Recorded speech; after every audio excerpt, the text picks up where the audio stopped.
Keesokan harinya, Ragil, Rangga, dan Randy pamit untuk ke masjid.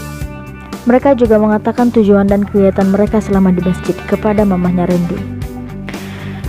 Tante, sebelumnya terima kasih banyak atas sambutan Tante kepada kami. Terima kasih, Tante telah memperbolehkan kami tinggal di sini dan merepotkan Tante. Kami pamit ya. Kami akan tinggal di Masjid Al-Ihsan di daerah sebelah.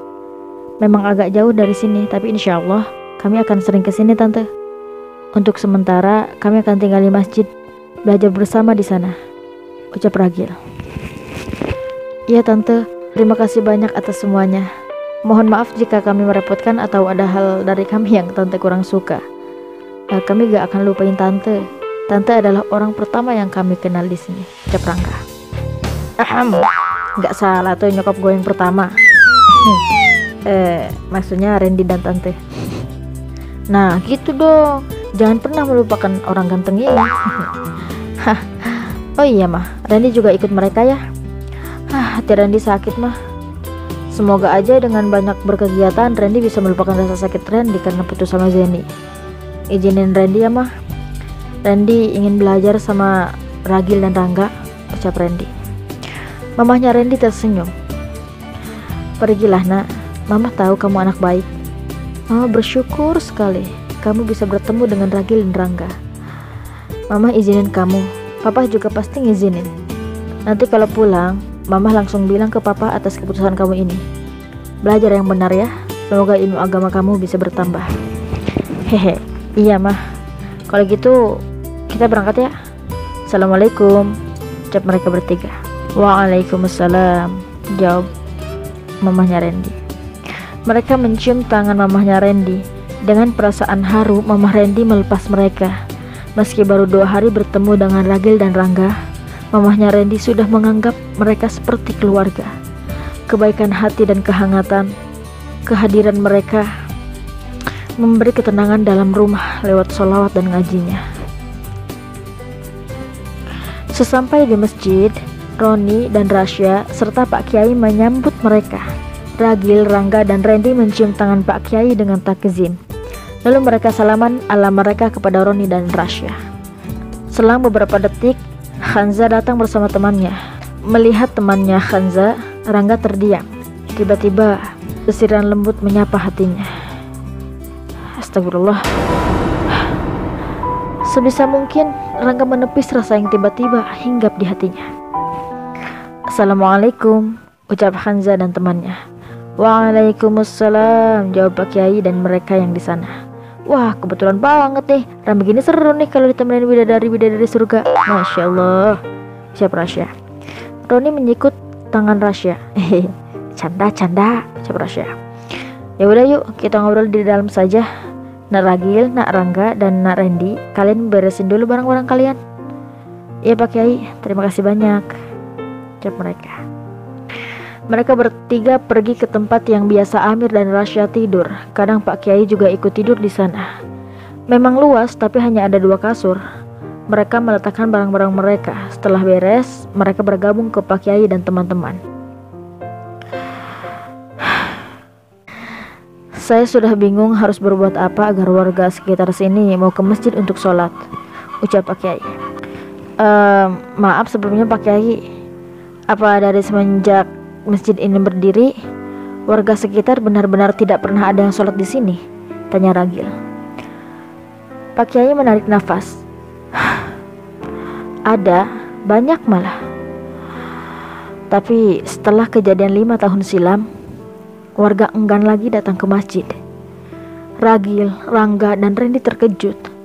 Yang lainnya juga ikut terkejut karena sebelumnya Pak Kiai tak pernah mengatakannya kepada siapapun, kecuali Hanza. Dia tahu karena dia juga ada di tempat kejadian. Emangnya kenapa Pak Kiai? Kok kita yang udah lama di sini gak pernah dikasih tahu? Tanya Roni. Pak Kiai kembali menarik nafas, seperti tidak sanggup menceritakan.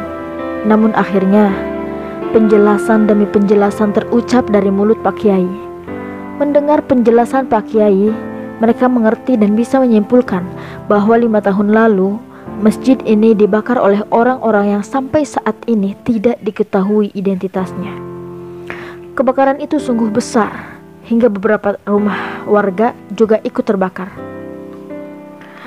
Dan semenjak itulah, warga menganggap bahwa masjid ini adalah malapetaka untuk mereka. Dan mereka tidak pernah datang lagi ke masjid, meski itu hanya sekali. Setelah kejadian itu, daerah sini jadi sering kemalingan. Mungkin karena tidak terdapat keberkahan di kampung sini. Ketika masjid ini dibangun kembali oleh Pak Kiai dan keluarga, warga juga tidak ada yang membantu sama sekali.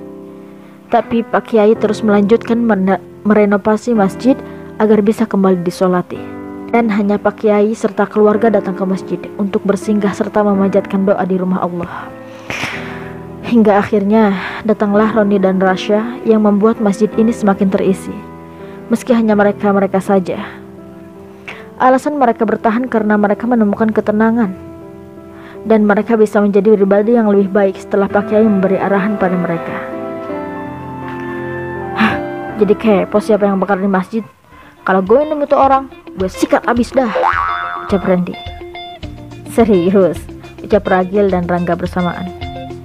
Iya serius lah.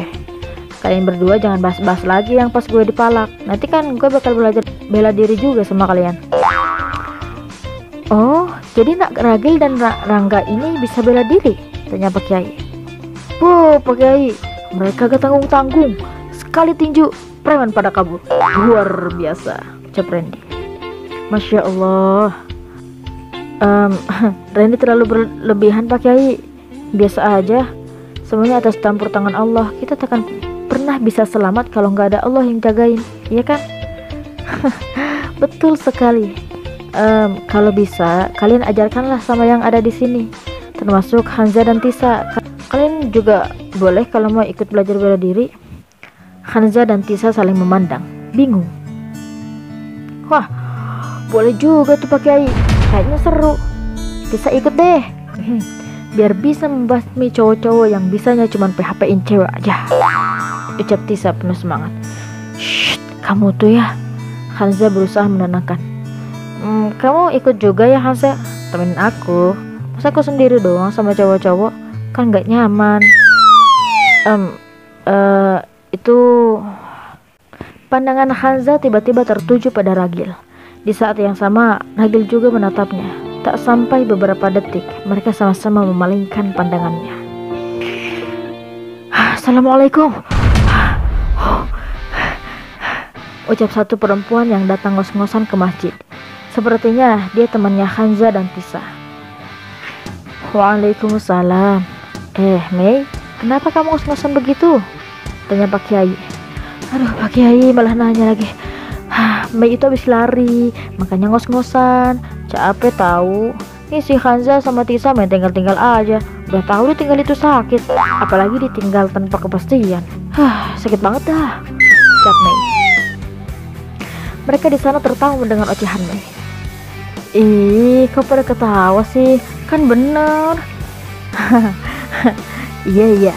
Ya udah duduk sini, kita ngobrol-ngobrol, kata Hanza. Kalian lagi ngobrolin apa sih? Kok serius banget? Ucap Mei. Ini baru saja Hanza akan menjawab, perkataannya terpotong oleh Tisa. Kita mau belajar bela diri. Lu juga ikut ya? Biar kurus tuh badan. Kalau lu ikut, Hanza pasti ikut juga. Bela diri? Boleh juga tuh. Ayo Mei ikut, ucap Mei. Ceilah, ikut. Paling bentar-bentar makan, bentar-bentar minum, ucap Rasya. Rasya harusnya dukung dong. Males. Hei, udah. Berarti sudah fix ya, semuanya akan belajar bela diri bersama Ragil dan Rangga. Ragil, Rangga, kalian siap? Ragil dan Rangga tersenyum, mantap mengatakan, Insya Allah, siap Pak Kiai.